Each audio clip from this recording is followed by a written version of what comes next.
Hello HSC 26 batch এবং 25 ব্যাচের যারা ইমপ্রুভমেন্ট দিবা, তোমাদের টেস্ট পেপার নিয়ে অনেক প্রশ্ন। সো টেস্ট পেপার নিয়ে আমি তোমাদেরকে কিভাবে টেস্ট পেপারটা পড়তে হয় এবং টেস্ট পেপারটা আসলে এই মুহূর্তে পড়া কতটা যৌক্তিক এইটা আমি ব্যাখ্যা করবো। যেহেতু আমি ইংলিশ পড়াই, মোরাললেস ইংলিশটাই বলবো, বাট কথাগুলো আসলেও সব ক্ষেত্রেই প্রযোজ্য। দেখো, একটা ফ্রেজ লিখেছি, টেস্ট পেপার ফোমো। ফোমো মানে কি? মার্কেটিংয়ের ভাষায় ফোমোকে বলে হচ্ছে ফেয়ার অফ মিসিং আউট। মানে তোমার মনে হচ্ছে তুমি যেন কোনো একটা কিছু মিস করে যাচ্ছ। সো আমাদের লাস্ট মুহূর্তে টেস্ট পেপারটা হচ্ছে স্টুডেন্টদের কাছে একটা ফোমো, যাতে আমি তো মনে হয় সব পড়ছি, আমার কিছু মিস করে যাচ্ছে, আমি দেখতেছি। সো এখানে আসলে আমি মানে ব্রডার ক্যাটাগরিতে দুই ধরনের স্টুডেন্টকে ভাগ করব, ঠিক আছে? এক ধরনের স্টুডেন্ট হচ্ছে চিল স্টুডেন্ট, ঠিক আছে, যারা ধরো আমার মতো মানে ম্যাট্রিক ইন্টারে অনেক পড়াশোনা করছে, ঠিক আছে, চিল স্টুডেন্ট, আরে ভাই কালকে পরীক্ষা হইলেও ব্যাপার না, দিতে পারবো। আরেকটা হচ্ছে কিছুই পড়ি নাই বা খুবই বাজে লেভেলে আসি। অ্যাটলিস্ট এমন হইতে পারে ভাই ফিজিক্স কেমিস্ট্রি অনেক পড়ছি, ঠিক আছে, বাট এইটা পড়ি নাই। তাদের ক্ষেত্রে প্রথম কথা হচ্ছে ভাই কিছুই পড়ি নাই, তোমাদের আগে বলি, তুমি যদি মডিফায়ার্সের বেসিকই না পারো, তুমি যদি নাই বুঝো যে এখানে একটা গ্যাপের মধ্যে এত বড় একটা জিনিস লেখা আছে যে প্রি মডিফাই দ্য নাউন, এরকম কিছু একটা লেখা আছে, অথবা লেখা আছে যে ইউজ কি রিলেটিভ ক্লজ টু কি পোস্ট মডিফাই দ্য নাউন, এরকম কিছু একটা লেখা আছে, তুমি যদি এটা নাই বুঝো, তুমি ভাই 50টা প্রশ্ন সলভ করলেও তোমার কোনো লাভ নেই। তোমার ভাই বেসিকে গলত, এবং বেসিকে গলত তোমার ভাই শুনতে খারাপ লাগলেও তোমার আগে বেসিকের গলত ছাড়াইতে হবে। তুমি যখন বেসিকের গলত ছাড়াইতে পারবা, তুমি যখন বুঝবা যে ভাই মডিফায়ার্সে এই ঘরটাতে 6টা জিনিস থাকা মানে এক, noun adjective, use noun adjective থাকা মানেও যা, use adjective as pre modifier মানে থাকাও তা, যে তারপরে হচ্ছে ধরো ইউজ কি অ্যাজেক্টিভ অ্যাজ প্রি মডিফায়ার, এই জিনিসগুলো থাকা যে সেম, ঠিক আছে, বা এখানে প্রেজেন্ট পার্টিসিপল থাকলে কি হবে, এই জিনিসগুলো যখন তুমি বুঝবা তুমি এমনিই পারবা। তো তোমার প্রথম গুরুত্ব হচ্ছে ভাই বেসিক।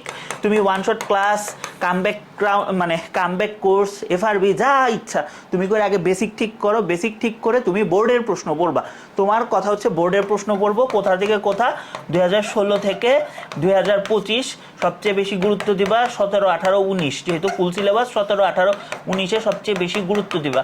তুমি ভাই এগুলা 2বার শেষ করো, শেষ করে তুমি সময় পাইলে তুমি টেস্ট পেপার দেখবা, নইলেও তোমার টেস্ট পেপারে নতুন কোন কলেজে কি আসছে ওটা দেখার দরকার নাই।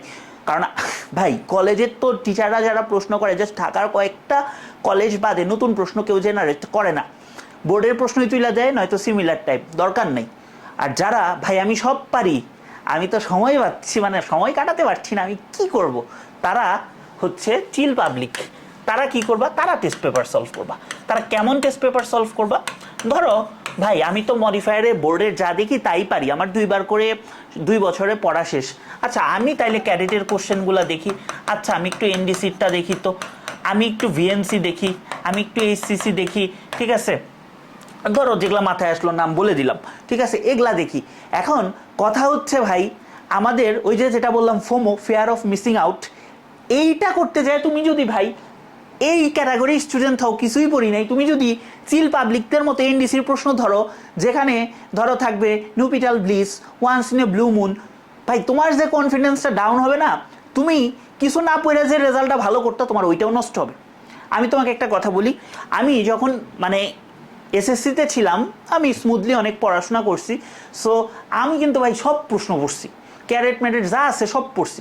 এইচএসসিতে বেশ কিছু সমস্যার কারণে আমি লাস্টের দিকে পড়তে পারি নাই, এবং আমি ইচ্ছা করে আমার কলেজেরই 2-3টা প্রশ্ন বাদ দিয়ে আমি প্রশ্ন দেখিই নাই, আমি জাস্ট বোর্ডের প্রশ্ন পড়ে গেছি।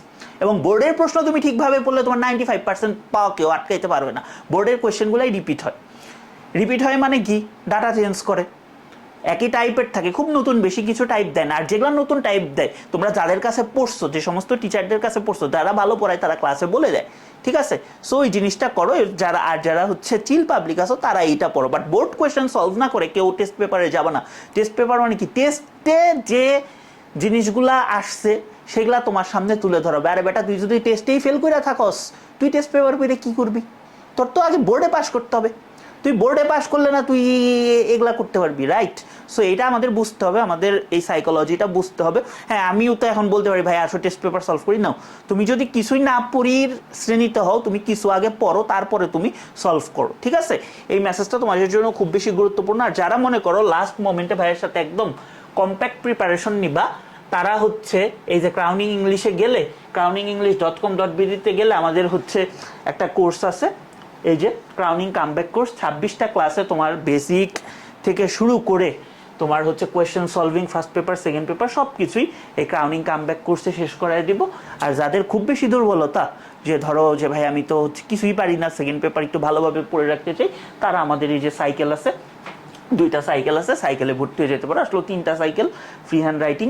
তো সাইকেল 1-এ ধরো সেকেন্ড পেপার আছে, তো এই যে সেকেন্ড পেপারটা নিয়ে ফেলতে পারো। এটা একদম একাডেমিক টু অ্যাডমিশন মানে অ্যাডমিশনের টপিকগুলো কভার করছে, অ্যাডমিশন আবার নতুন করে ক্লাস নিব না এটা কিন্তু বলি নেই, ঠিক আছে?